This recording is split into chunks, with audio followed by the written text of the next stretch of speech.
ಕೊಲ್ಲಿ ರಾಷ್ಟ್ರದ ಯುದ್ಧ ನಮ್ಮ ದೇಶದಲ್ಲಿ ಹೋಟೆಲ್ಗಳ ಜೀವನಕ್ಕೆ ಕೊಳ್ಳಿ ಇಟ್ಟಂತಾಗ್ತಾ ಇರುವಂಥದ್ದು. ಯಾಕೆಂದ್ರೆ ಹೋಟೆಲ್ ಉದ್ಯಮನೇ ಆಲ್ಮೋಸ್ಟ್ ಬಂದ್ ಆಗುವಂತ ಪರಿಸ್ಥಿತಿ ನಿರ್ಮಾಣ ಆಗ್ಬಿಟ್ಟಿದೆ. ಹತ್ತತ್ರ ಒಂದು 50 to 60% ಅಷ್ಟು ಹೋಟೆಲ್ಗಳು ಬಂದ್ ಆಗೋಗಿದ್ದಾವೆ. ಗ್ಯಾಸ್ ಟ್ರಬಲ್ ಹಿನ್ನೆಲೆಯಲ್ಲಿ ಗ್ಯಾಸ್ ಟ್ರಬಲ್ ಇನ್ನೂ ಕೂಡ ಮುಂದುವರೆದಿದೆ. ಗ್ಯಾಸ್ ಸಿಗದೆ ವಾರಾಂತ್ಯದಲ್ಲೂ ಕೂಡ ಹಲವು ಹೋಟೆಲ್ ಬಂದ್ ಆಗಿದ್ದಾವೆ. ಎಲೆಕ್ಟ್ರಿಕ್ ಬಾಯ್ಲರ್ ಸೌದೆ ಮೊರೆ ಹೋಗಿರುವಂಥದ್ದು. ಆದರೂ ಕೂಡ ಆ ಸಮಸ್ಯೆ ತಪ್ಪಿಲ್ಲ. ಯಾಕೆಂದ್ರೆ ಎಲ್ಲ ಹೋಟೆಲ್ಗಳಲ್ಲೂ ಕೂಡ ಅವಕಾಶ ಇರೋದಿಲ್ಲ, ಜಾಗ ಇರೋದಿಲ್ಲ. ಸೌದೆ ಒಲೆ ಕಚ್ಕೊಂಡು ಅಡುಗೆಯನ್ನು ಮಾಡಲಿಕ್ಕೆ ಪಾತ್ರೆಗಳೆಲ್ಲ ಬೇಕಾಗುತ್ತಲ್ಲ. ಸೊ ಆ ಅಭಾವ ಇರುವಂಥ ಹಿನ್ನೆಲೆಯಲ್ಲಿ ಅನಿವಾರ್ಯವಾಗಿ ಸಾಕಷ್ಟು ಹೋಟೆಲ್ಗಳು ಬಂದಾಗಿದ್ದಾವೆ. ಮೊದಲೇ ಚಿಕ್ಕ ಚಿಕ್ಕ ಜಾಗ ಇರುತ್ತೆ, ಸಣ್ಣ ಪುಟ್ಟ ಹೋಟ್ಲು ಅಂದರೆ ಚಿಕ್ಕ ಚಿಕ್ಕ ಜಾಗ ಅಷ್ಟೇ ಇರುತ್ತೆ ಗ್ಯಾಸನ್ನು ಕಚ್ಕೊಂಡು ಅಡುಗೆಯನ್ನು ಮಾಡಲಿಕ್ಕೆ. ಅಂಥದ್ರಲ್ಲಿ ಸೌದೆ ಒಲೆಯಲ್ಲಿಂದ ತಗೊಂಡ್ಬರ್ತಾರೆ. ಸೌದೆ ಜಾಗ ಬೇಕಲ್ಲ, ಅದಿಲ್ಲ. ಅನಿವಾರ್ಯವಾಗಿ ಹೋಟೆಲ್ ಉದ್ಯಮ 50 to 60% ಅಷ್ಟು ಬಂದಾಗಿದೆ. ನಾವು ವಿದ್ಯುತ್ನಿಂದ ಗ್ಯಾಸ್ ರೀತಿಯ ಅಡುಗೆ ಮಾಡಲಿಕ್ಕೆ ಅಸಾಧ್ಯ, ದೊಡ್ಡ ಪ್ರಮಾಣದಲ್ಲಿ ಬೇಯಿಸಬೇಕಾಗತ್ತೆ. ಆದರೆ ಅದು ಅಸಾಧ್ಯ. ಎಲೆಕ್ಟ್ರಿಕ್ ಸ್ಟವ್ಗಳಲ್ಲಿ ಬೇಯಿಸಬೇಕು ಅಂದರೆ ಶೀಘ್ರ ಗ್ಯಾಸ್ ತರಿಸ್ಕೊಡಿ ಅಂತ ಮಾಲೀಕರು ಮನವಿಯನ್ನು ಮಾಡಿಕೊಳ್ತಾ ಇದ್ದಾರೆ. ಪ್ರಧಾನಿ ನರೇಂದ್ರ ಮೋದಿಗೆ ಪತ್ರವನ್ನು ಕೂಡ ಬರೆಯಲಾಗಿರುವಂಥದ್ದು. ಹೋಟೆಲ್ ಓನರ್ ರೂಪಶಾಸ್ತ್ರಿ, ಗಾಂಧಿ ಬಜಾರ್ನ ರಸಪಾಕ ಹೋಟೆಲ್ ಓನರ್ ಅವರು ರೂಪಶಾಸ್ತ್ರಿ ಅವರು ಪತ್ರವನ್ನು ಬರೆದಿದ್ದಾರೆ. ಬಿಕ್ಕಟ್ಟು ಬಗೆಹರಿಸಲಿಕ್ಕೆ ಮನವಿಯನ್ನು ಮಾಡಿದ್ದಾರೆ. ಗೊತ್ತಿದೆ ವಾಸ್ತವ ಏನಾಗಿದೆ ಅಂತ. ಅದಕ್ಕೇ ಈ ಯುದ್ಧ ಶುರುವಾಯ್ತಲ್ಲ, ಈ ಯುದ್ಧ ಶುರುವಾದಾಗಿನಿಂದ ನಿನ್ನೆ ಫಸ್ಟ್ ಟೈಮ್ ಪ್ರಧಾನಮಂತ್ರಿ ನರೇಂದ್ರ ಮೋದಿ ಅವರು ಇರಾನ್ ಅವರಿಗೆ ಕರೆಯನ್ನು ಮಾಡಿ ಮಾತುಕತೆಯನ್ನು ಮಾಡಿದ ಬಳಿಕ ಹರ್ಮುಜ್ ಜಲಸಂಧಿ ಭಾರತಕ್ಕೆ ಓಪನ್ ಆಗಿದೆ. ಈಗ ಆಲ್ರೆಡಿ 2 ಶಿಪ್ಗಳು ಬರ್ತಾ ಇರುವಂಥದ್ದು ಭಾರತಕ್ಕೆ. ಇನ್ನು ಉಳಿದಿರುವಂಥ ಶಿಪ್ಗಳು ಕೂಡ ಭಾರತಕ್ಕೆ ಬರುವಂಥ ನಿಟ್ಟಿನಲ್ಲಿ ಈಗ ಆಲ್ರೆಡಿ ಗ್ರೀನ್ ಸಿಗ್ನಲ್ ಕೂಡ ಸಿಕ್ಕಿದೆ. ರೂಪಶಾಸ್ತ್ರಿ ಅವರನ್ನ ನಮ್ಮ ಪ್ರತಿನಿಧಿ ಪ್ರಗತಿ ಮಾತನಾಡಿಸಿದ್ದಾರೆ. ಈ ಸಂದರ್ಭದಲ್ಲಿ ಅವರು ಏನು ಹೇಳಿದ್ರು ಕೇಳೋಣ. ಕಮರ್ಷಿಯಲ್ ಗ್ಯಾಸ್ನ ಅಭಾವ ಹೋಟೆಲ್ ಉದ್ಯಮಕ್ಕೆ ತಟ್ಟಿರೋದು ನಿಲ್ಲೋ ಲಕ್ಷಣ ಕಾಣ್ತಾ ಇಲ್ಲ. ಈ ವಿಚಾರ ಪ್ರಧಾನಿ ಮೋದಿವರೆಗೂ ಕೂಡ ತಲುಪಿದೆ. ಮೋದಿಗೆ ಈಗ ಸದ್ಯ ಮಹಿಳೆಯರ ಪರವಾಗಿ, ಹೋಟೆಲ್ ಉದ್ಯಮದ ಪರವಾಗಿ ರೂಪಶಾಸ್ತ್ರಿ ರಸಪಾಕದ ಓನರ್ ಪತ್ರವನ್ನು ಬರೆದಿದ್ದಾರೆ. ಅವರು ಎದುರಿಸ್ತಿರೋ ಸವಾಲುಗಳೇನು, ಅವ್ರು ಏನ್ ಹೇಳ್ತಾರೆ, ಅವ್ರನ್ನ ಮಾತಾಡಿಸ್ತಾ ಹೋಗ್ತಾನೆ. ಮೇಡಮ್, ಪ್ರಧಾನಿ ಮೋದಿ ಅವರಿಗೆ ಪತ್ರ ಬರೆದಿದ್ದೀರಾ, ಏನೇನು ಉಲ್ಲೇಖ ಮಾಡಿದ್ದೀರಾ, ಏನ್ ಹೇಳ್ತೀರಾ? ಅದೇ ಇವಾಗ 4 ದಿನಗಳಿಂದ ಸಿಲಿಂಡರ್ ಸಿಗ್ತಾ ಇಲ್ಲ ನಮಗೆ. ನಾವು ಮಹಿಳೆಯರು ಸಣ್ಣ ಖಾನಾವಳಿಗಳಿಂದ ಹಿಡಿದು ದೊಡ್ಡ ದೊಡ್ಡ ರೆಸ್ಟೋರೆಂಟ್ಗಳನ್ನು ಸಹ ನಡೆಸ್ತಾ ಇದ್ದೀವಿ. ಇವತ್ತು ಮುಂದಿನ ದಿನಗಳಲ್ಲಿ ನಮಗೆ ಇವಾಗ ನಾಳೆಯಿಂದನೇ ಸಿಲಿಂಡರ್ ಸಿಗಲ್ಲ, ಹೋಟ್ಲು ಮುಚ್ಚಬೇಕು ಅನ್ನೋ ಪರಿಸ್ಥಿತಿ ಇದೆ. ಈಗ ನನ್ನ ಸುತ್ತಮುತ್ತಲಿರುವಂತಹ 30-40% ಆಲ್ರೆಡಿ ಮುಚ್ಚಿ ಆಗಿದೆ. ಮಹಿಳೆಯರು ಇದೇ ಒಂದು ಉದ್ಯೋಗವನ್ನು ನಂಬಿಕೊಂಡು ಜೀವನವನ್ನು ನಡೆಸ್ತಾ ಇದ್ದೀವಿ ಇವತ್ತು. ಮತ್ತೆ ನಮಗೆ ರೆಂಟ್ ಕಟ್ಟಬೇಕು, ಮನೆಯಲ್ಲಿ ಮಕ್ಕಳುಗಳನ್ನು ನೋಡ್ಕೋಬೇಕು, ಅವ್ರ ವಿದ್ಯಾಭ್ಯಾಸ ಎಲ್ಲವನ್ನೂ ಸಹ ಈ ಒಂದು ಉದ್ಯೋಗದಿಂದಲೇ ನಾವು ಮಾಡ್ಕೊಳ್ಳುವಂಥದ್ದು. ನಮ್ಮ ಕಷ್ಟಗಳನ್ನ ನೀವು ನೋಡಿ ಸ್ವಲ್ಪ ಅಂತ ಹೇಳಿ ಒಂದು ಪತ್ರ ಬರೆದಿರುವಂತದ್ದು.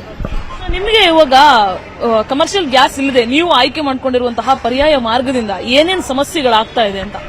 ಈಗ ಪರ್ಯಾಯ ಮಾರ್ಗ ನಾವು ಇಂಡಕ್ಷನ್ ಒಲೆಯನ್ನ ಟೀ ಕಾಫಿಗಳಿಗಷ್ಟೇ ಬಳಸ್ಕೋಬಹುದು, ಅದ್ರಲ್ಲಿ ದೋಸೆ ಮಾಡಕ್ಕಾಗಲ್ಲ ನಮಗೆ. ಆಮೇಲೆ ಒಲೆ ಅಂತ ಹೋದಾಗ ಸೌದೆ ಒಲೆಗಳಲ್ಲಿ ಹೊಗೆ ಬರ್ತದೆ. ಮತ್ತೆ ನಮ್ಮ ಓನರ್ಗಳು ಏನಿದ್ದಾರೆ ಅವ್ರದ್ದು ಈ ಪೇಂಟಿಂಗ್ ಹಾಳಾಗತ್ತೆ, ಮತ್ತೆ ಅಕ್ಕಪಕ್ಕದವರಿಗೆ ಹೊಗೆಯಿಂದ ಕಿರಿಕಿರಿ ಆಗುವಂತದ್ದು, ಜೊತೆಗೆ ಪೊಲ್ಯೂಷನ್, ಇದರಿಂದ ಹೊಗೆಯಿಂದ ಪೊಲ್ಯೂಷನ್ ಆಗತ್ತೆ. ಹಾಗಾಗಿ ಎಲ್ಲ ರೀತಿಯ ಕಿರಿಕಿರಿಗಳು ಇದಾವೆ ಇದರಲ್ಲಿ. ಹೌದು, ಏನು ಪರಿಹಾರ ಸಿಗ್ತಾ ಇಲ್ಲ ಈ ಸಮಸ್ಯೆ? LPG ಸಿಲಿಂಡರ್ ಒಂದು ಬರೋದು ಬಿಟ್ರೆ ಬೇರೆ ಯಾವ ಪರಿಹಾರನೂ ಇದಕ್ಕಿಲ್ಲ. ಇದಿಷ್ಟು ಹೋಟೆಲ್ನ ಓನರ್ ಹೇಳ್ತಾ ಇರುವಂತಹ ಮಾಹಿತಿ. ಅದ್ರ ಜೊತೆಗೆ ಮೇಡಮ್, ನೀವು ಒಂದಿಷ್ಟು ಐಟಮ್ಗಳಿಗೂ ಕೂಡ ಮೆನುವಲ್ಲೂ ಕೂಡ ಲಿಮಿಟೆಡ್ ಫುಡ್ ಮಾಡಿದೀರಾ, ಅದ್ರ ಬಗ್ಗೆ ಹೇಳೋಣ. ಇವತ್ತು ನಾವು ಇಡ್ಲಿಗೆ ಸಾಂಬಾರ್ ಕೊಡ್ತಾ ಇಲ್ಲ, ಖಾಲಿ ಚಟ್ನಿ ಕೊಡ್ತಾ ಇದೀವಿ. ಆಮೇಲೆ ಸ್ಪೆಷಲ್ ದೋಸೆಗಳು ಯಾವುದು ಕೊಡ್ತಾ ಇಲ್ಲ. ಆಮೇಲೆ ನಮ್ದು ಇಲ್ಲಿ ಸ್ಪೆಷಲ್ ಆಗಿ ಬನ್ಸು, ಕೆಲವು ಖರೀದಿ ತಿಂಡಿಗಳನ್ನು ನಾವಿವತ್ತು ಸ್ಟಾಪ್ ಮಾಡಿದೀವಿ.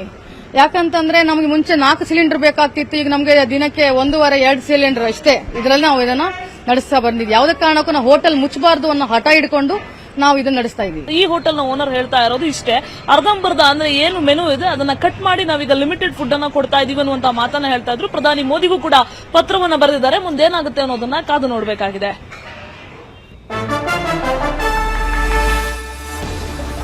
ಒಂದು ಕಡೆ ಗ್ಯಾಸ್ ಏಜೆನ್ಸಿಗಳಲ್ಲಿ ಅಕ್ರಮ ದಾಸ್ತಾನನ್ನ ಮಾಡಲಾಗ್ತಾ ಇದೆ. ಕಾಳಸಂತೆಯಲ್ಲಿ ಮಾರಾಟ ಮಾಡ್ತಾ ಇದ್ದಾರೆ, ಡಬಲ್ ತ್ರಿಬಲ್ ರೇಟ್ ಅಲ್ಲಿ ಮಾರಾಟ ಮಾಡ್ತಾ ಇದ್ದಾರೆ. ಇನ್ನೊಂದು ಕಡೆ ಗ್ಯಾಸ್ ಸಿಗದೆ ಜನರು ಪರದಾಟವನ್ನ ಮಾಡ್ತಾ ಇದ್ದಾರೆ. 7ರಿಂದ 8 ಗಂಟೆಯಿಂದ ಕಾದ್ರೂ ಕೂಡ ಗ್ಯಾಸ್ ಸಿಗ್ತಾ ಇಲ್ಲ, ಅಲ್ಲಿ ಬುಕ್ಕಿಂಗ್ ಮಾಡಕ್ಕಾಗ್ತಾ ಇಲ್ಲ. ನಾವು ಡೊಮೆಸ್ಟಿಕ್ ಗ್ಯಾಸ್ ಅಭಾವ ಆಗೇ ಇಲ್ವೇನೋ ಅನ್ನುವಂಥದ್ದು ನೋಡ್ತಾ ಇದೀವಲ್ಲ, ಬುಕ್ಕಿಂಗ್ ಮಾಡಕ್ಕಾಗ್ತಾ ಇಲ್ಲ. Phone number switch off, not reachable. ಆಪಲ್ ಬುಕ್ ಮಾಡೋಣ ಅಂದ್ರೆ ಸರ್ವಿಸ್ ಕೊಡ್ತಾ ಇಲ್ಲ, ಅಲ್ಲಿ ಸರ್ವರ್ ಡೌನ್ ಆಗೋಗಿದೆ. ಸೊ ಗ್ಯಾಸ್ ಏಜೆನ್ಸಿ ಹತ್ರನೇ ಹೋಗಿ ಬುಕ್ ಮಾಡಿ ಬರಬೇಕಾಗಿದೆ ಅಂತ ಪರಿಸ್ಥಿತಿ.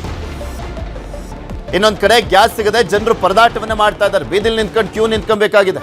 ಅಂಥ ಪರಿಸ್ಥಿತಿ ನಿರ್ಮಾಣ ಆಗಿದೆ ಭಾರತದಲ್ಲಿ. ನಿಮ್ಗೆ ತೋರಿಸ್ತಾ ಇದೀವಲ್ಲ ನೋಡಿ, ಅದು ಆಲ್ಮೋಸ್ಟ್ ಎಲ್ಲ ಜಿಲ್ಲೆಗಳಲ್ಲೂ ಇರುವಂಥ ಪರಿಸ್ಥಿತಿ ಇದು. ಜನ ಮುಗಿಬಿದ್ದಿದ್ದಾರೆ, ಹೌದು, ಇಲ್ಲ ಅಂತಲ್ಲ. ಒಂದೇ ಸಲ ಎಲ್ಲರೂ ಕೂಡ ಬುಕ್ ಮಾಡಲಿಕ್ಕೆ ಪ್ರಯತ್ನ ಪಡ್ತಾ ಇದ್ದಾರೆ. ಅಟ್ಲೀಸ್ಟ್ ಇನ್ನೊಂದು 20 ದಿನ ಆದಮೇಲೆ ಆದರೂ ಸಿಗಲಿ ಅನ್ನೋ ಕಾರಣಕ್ಕೆ. ಆದರೆ ಅದು ಕೂಡ ಬುಕ್ ಆಗ್ತಾ ಇಲ್ಲ. ಇನ್ನು ಬುಕ್ ಮಾಡಿದಂಥವ್ರು ಈ ಹಿಂದೆ ಅವ್ರಿಗೂ ಕೂಡ ಗ್ಯಾಸ್ ಸಿಗ್ತಾ ಇಲ್ಲ. ಪ್ರಿಯಾರಿಟಿ ಮೇಲೆ ಕೊಡಬೇಕಾಗಿತ್ತು, ಆ ಕೆಲಸನೂ ಆಗ್ತಾ ಇಲ್ಲ. ಆದರೆ ಕೇಳಿದ್ರೆ ಅಭಾವನೆ ಇಲ್ಲ ಅಂತ ಹೇಳ್ತಾರೆ. ಗ್ರೌಂಡ್ ರಿಯಾಲಿಟಿ ನೋಡಿದ್ರೆ ದೊಡ್ಡ ಮಟ್ಟದಲ್ಲಿ ಸಮಸ್ಯೆ ಇದೆ. ನಾವು ಒಂದು ಕಡೆ ಗ್ಯಾಸ್ ಏಜೆನ್ಸಿಗಳಲ್ಲಿ ಅಕ್ರಮ ದಾಸ್ತಾನು, ಇನ್ನೊಂದು ಕಡೆ ಗ್ಯಾಸ್ ಸಿಗದೆ ಜನ ಪರದಾಟವನ್ನು ಮಾಡ್ತಾ ಇದ್ದಾರೆ. ಕಲಬುರಗಿಯಲ್ಲೂ ಕೂಡ ಇದೇ ಪರಿಸ್ಥಿತಿ ಮುಂದುವರೆದಿದೆ. LPG ಸಿಲಿಂಡರ್ ಪೂರೈಕೆಯಲ್ಲಿ ವ್ಯತ್ಯಯ ಆಗಿದೆ. ಸಿಲಿಂಡರ್ ಪಡಿಲಿಕ್ಕೆ ಕ್ಯೂ ನಿಂತಿದ್ದಾರೆ ಕಲಬುರಗಿಯಲ್ಲಿ ಜನ. ಎಲ್ಲ ಜಿಲ್ಲೆಗಳಲ್ಲೂ ಇರುವಂಥ ಸಮಸ್ಯೆ ಇದು. ಗ್ಯಾಸ್ ಏಜೆನ್ಸಿಗಳ ಮುಂದೆ ಖಾಲಿ ಸಿಲಿಂಡರ್ ಹಿಡಿದು ಕ್ಯೂ ನಿಂತ್ಕೊಂಡಿದ್ದಾರೆ, ಹಂಗಾದ್ರೂ ಸಿಗುತ್ತಾ ಅಂತ. ರಾಮ ಮಂದಿರದ ಬಳಿ ಏಜೆನ್ಸಿ ಮುಂದೆ ಕ್ಯೂ ನಿಂತಿದ್ದಾರೆ ಜನ. ಜಿಲ್ಲೆಯ ಹಲವೆಡೆ ಏಜೆನ್ಸಿಗಳ ಮುಂದೆ ಕ್ಯೂ ನಿಂತ್ಕೊಂಡು ಗ್ಯಾಸ್ ಸಿಕ್ಕರೆ ತಗೊಂಡೋಗುವಂಥ ಪ್ರಯತ್ನ ಅದು. ಗ್ಯಾಸ್ ಸಿಲಿಂಡರ್ ಪಡೆಯಲೇಬೇಕು ಅಂತ ಗಂಟೆಗಟ್ಟಲೆ ಕ್ಯೂ ನಿಂತಿದ್ದಾರೆ. ಖಾಲಿಯಾಗಿದೆಯಲ್ಲ ತುಂಬ ಜನರದ್ದು, ಅವ್ರಿಗಾದ್ರೂ ಸಿಗಬೇಕಾಗಿತ್ತಲ್ಲ, ಅವ್ರಿಗೂ ಸಿಗ್ತಾ ಇಲ್ವಲ್ಲ. ಆ ಕಾರಣಕ್ಕೋಸ್ಕರ ಅಲ್ಲೇ ಗ್ಯಾಸ್ ಇಟ್ಕೊಂಡು ಬಂದಿದ್ದಾರೆ. ಅಟ್ಲೀಸ್ಟ್ ಹಂಗೋ ಹಿಂಗೋ ಇನ್ನೊಂದು 10-15 ದಿನಕ್ಕೆ ಆಗುತ್ತೆ ಅನ್ನುವಂಥವ್ರು ಇನ್ನೂ ಬಂದಿಲ್ಲ. ಈ ಒಂದು ಭೀಕರ ಪರಿಸ್ಥಿತಿ ಕಂಟಿನ್ಯೂ ಆದರೆ ದೊಡ್ಡ ಸಮಸ್ಯೆ ಆಗುತ್ತೆ. ಭಾರತ ಹೌದು ಓಕೆ, ಹರ್ಮೋಜ್ ಜಲಸಂಧಿ ಮುಚ್ಚಿದಂಥ ಹಿನ್ನೆಲೆಯಲ್ಲಿ ರಷ್ಯಾ, ಅಮೇರಿಕ, ಅಲ್ಜೀರಿಯಾ ಆ ಒಂದು ರಾಷ್ಟ್ರಗಳ ಸಂಪರ್ಕ ಮಾಡಿತ್ತು. ಅವರು ಕೂಡ ಕೊಡ್ತಾ ಇದ್ರು. ಆದರೆ ಅದು ಅಲ್ಲಿಂದ ಇಲ್ಲಿಗೆ ಬರಲಿಕ್ಕೆ ಟೈಮ್ ಆಗುತ್ತೆ. ಸೊ ಹಾಗಾಗಿ ಉತ್ಪಾದನೆಯನ್ನು ಜಾಸ್ತಿ ಮಾಡಿ ಅನ್ನುವಂಥ ಸೂಚನೆಯನ್ನು ಕೊಡಲಾಗಿತ್ತು ಸೆಂಟ್ರಲ್ ಗೌರ್ಮೆಂಟಿಂದ. ಅದೇನು ಮಾಡಿದ್ರು ಕೂಡ ಈ ಸಮಸ್ಯೆ ಮಾತ್ರ ಕಂಟಿನ್ಯೂ ಆಗ್ತಾ ಇದೆ.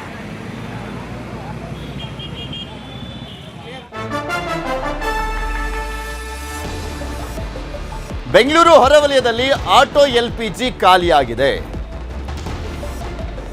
ಆಟೋಗಳಿಗೆ ಗ್ಯಾಸ್ ಸಿಗದೆ ಚಾಲಕರು ಕಂಗಾಲಾಗಿದ್ದಾರೆ. ಸ್ಪೆಷಲಿ ಪಾಪ ಆಟೋ ಚಾಲಕರ ಬದುಕಂತೂ ಕೊರೋನಾ ಟೈಮಲ್ಲಿ ನೋಡಿದ್ವಿ, ಯಾವ ರೀತಿಯಾಗೆಲ್ಲ ಸಂಕಷ್ಟವನ್ನು ಅನುಭವಿಸಿದ್ರು. ಸೇಮ್ ಸಿಚುಯೇಷನ್ ಇವಾಗ. ಯಾಕೆಂದ್ರೆ ಅವತ್ತು ದುಡಿದು ಅವತ್ತು ತಿನ್ನುವಂಥ ಲಕ್ಷಾಂತರ ಜನ ಆಟೋ ಚಾಲಕರಿದ್ದಾರೆ. ಸ್ಥಿತಿವಂತರಲ್ಲ ಆಟೋ ಚಾಲಕರು. ಅವತ್ತು ದುಡಿಬೇಕು, ಅವತ್ತು ತಿನ್ನಬೇಕು, ಅವತ್ತು ಜೀವನ ನಡೆಸಬೇಕು.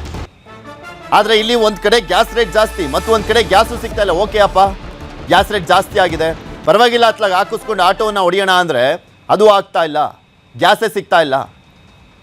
ಗ್ಯಾಸ್ ಸಿಗುವಂಥ ಬಂಕ್ಗಳಲ್ಲಿ ಡಬಲ್ ರೇಟು. ಇದೇ ವಿಚಾರಕ್ಕೆ ಸಂಬಂಧಪಟ್ಟಂತೆ ಆಟೋ ಚಾಲಕರು ಏನು ಮಾತನಾಡಿದ್ದಾರೆ ನೋಡ. ಆಟೋ ಸ್ಟಾಕ್ ಇಲ್ಲದು ಈಗ ತುಂಬಾ ಅಂದ್ರೆ ತುಂಬಾ ದೊಡ್ಡ ಸಮಸ್ಯೆ ಆಗ್ತಾ ಇದೆ ಅವರಿಗೆ. ಪಾಪ ಅವ್ರದ್ದು ದುಡಿಮೆ ಇದ್ರೆ ನೆಚ್ಕೊಂಡು ಇದೇ ಮಾಡ್ಬೇಕು ಅವರು. ಈಗ ಬಂಕ್ ಇರೋ ಸ್ಟಾಕ್ ಅಲ್ಲೇ ನಾವು ಇಷ್ಟು ದಿವಸ ಹೆಂಗ ಮ್ಯಾನೇಜ್ ಮಾಡ್ಕೊಂಡಿವಿ. ಬಟ್ ಇವಾಗ ಸ್ಟಾಕ್ ಯಾವ್ದು ಇಲ್ಲ, ಬಂಕ್ ಡ್ರೈ ಆಗಿದೆ, ಬಂಕ್ ಕ್ಲೋಸ್ ಮಾಡಿದೀವಿ. ಕಂಪ್ನಿಯವ್ರು ಕೇಳಿದ್ರೆ ಸ್ಟಾಕ್ ಇಲ್ಲ ಅಂತ ಹೇಳ್ತಿದ್ದಾರೆ. ಆದಷ್ಟು ಸ್ಟಾಕ್ ಕೊಡ್ರಿ ಅಂತ ಹೇಳ್ತಿದೀವಿ. ಅವರು ಸ್ಟಾಕ್ ಕೊಟ್ರೆ ನಾವು ಅವ್ರಿಗೆ ಕೊಡ್ತೀವಿ. ಪಾಪ ಆಟೋ ಡ್ರೈವರ್ಸ್ ಎಲ್ಲ ಬಂದು ವಾಪಸ್ ಹೋಗ್ತಿದ್ದಾರೆ.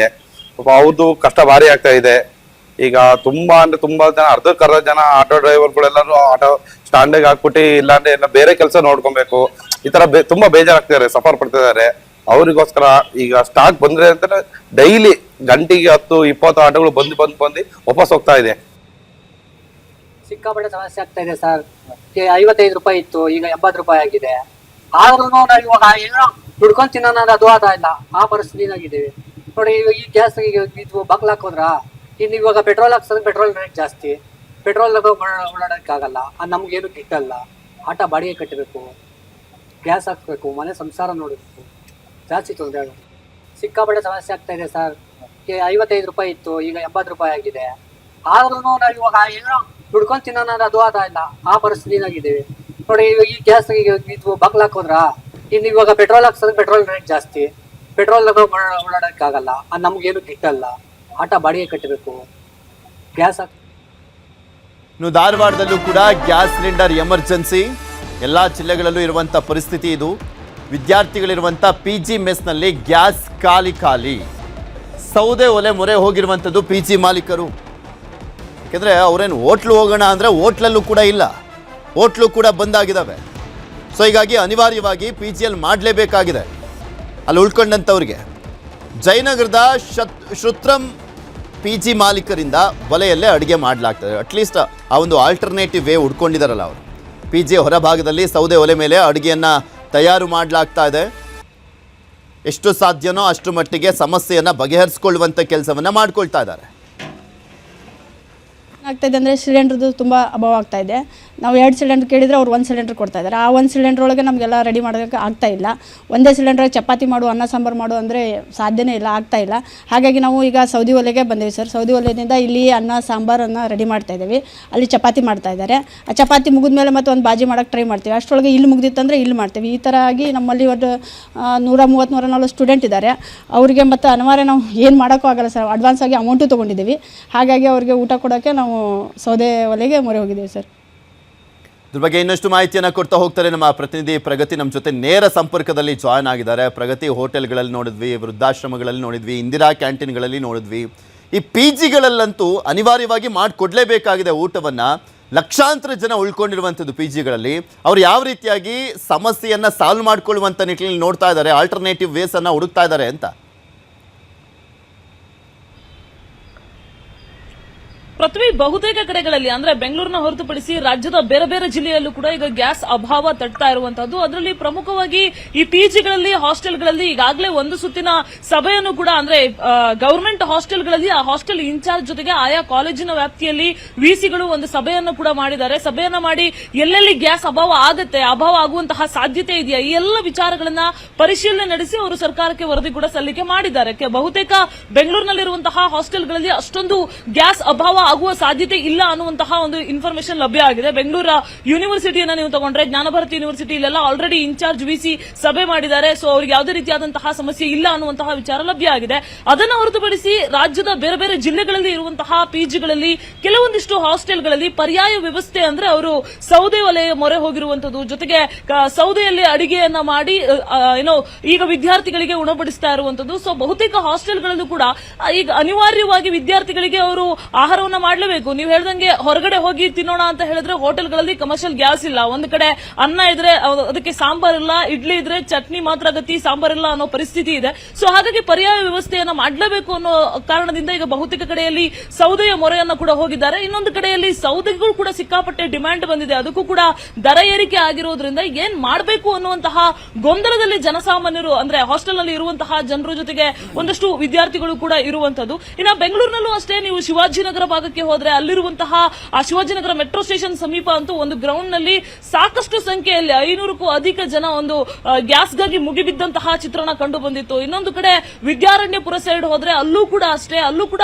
ಸಾಕಷ್ಟು ಜನ ಎಲ್ಪಿಜಿ, ಗೃಹ ಬಳಕೆ ಎಲ್ಪಿಜಿಗೋಸ್ಕರ ಮುಗಿಬಿದ್ದಂತಹ ಚಿತ್ರಣ ಕಂಡು ಬಂದಿತ್ತು. ಸರ್ಕಾರ ಪದೇ ಪದೇ ಹೇಳ್ತಾ ಇದೆ, ಗೃಹ ಬಳಕೆಯ ಗ್ಯಾಸ್ಗೆ ಯಾವುದೇ ರೀತಿಯಾದಂತಹ ಸಮಸ್ಯೆ ಇಲ್ಲ, ನಮ್ಮಲ್ಲಿ ಲಭ್ಯತೆ ಇದೆ, ಕಮರ್ಷಿಯಲ್ ಗ್ಯಾಸ್ಗೆ ಮಾತ್ರ ಅಭಾವ ಆಗ್ತಾ ಇದೆ ಅಂತ. ಆದ್ರೂ ಕೂಡ ಎಲ್ಲ ಕಡೆಯಲ್ಲಿ ಜನ ಮುಗಿಬೀಳ್ತಾ ಇರೋ ಚಿತ್ರಣ ಕಂಡು ಬರ್ತಾ ಇದೆ. ಹಾಗಾದ್ರೆ ಇದು ಏಜೆನ್ಸಿಗಳ ಕಳ್ಳಾಟನ ಅಂತ ಕೇಳಿದ್ರೆ ಬಹುತೇಕ ಏಜೆನ್ಸಿಗಳ ಕಳ್ಳಾಟ ಇರೋದು ಆಲ್ರೆಡಿ ಬೆಂಗಳೂರಿನ ಭಾಗದಲ್ಲಿ ಬೆಳಕಿಗೆ ಬಂದಿದೆ. ಸೊ ಚಿಕ್ಕಜಾಲ ಸೈಡ್ ಹೋದ್ರೆ ನೀವು ಈಗಾಗಲೇ 209 ಸಿಲಿಂಡರ್ ಅನ್ನ ಅಕ್ರಮವಾಗಿ ದಾಸ್ತಾನು ಮಾಡಿಕೊಂಡಿರೋದು ಕಂಡು ಬಂದಿದೆ. ಸೊ ಅನೇಕ ಕಡೆಯಲ್ಲಿ ಏಜೆನ್ಸಿಗಳ ಕಳ್ಳಾಟದಿಂದ ಕೃತಕ ಅಭಾವ ಈ ಗೃಹ ಬಳಕೆ ಎಲ್ಪಿಜಿಗೆ ಶುರುವಾಗಿರುವಂತದ್ದು. ಪೃಥ್ವಿ, ಧನ್ಯವಾದ ಪ್ರಗತಿ ನಿಮ್ಮೆಲ್ಲ ಮಾಹಿತಿಗಾಗಿ.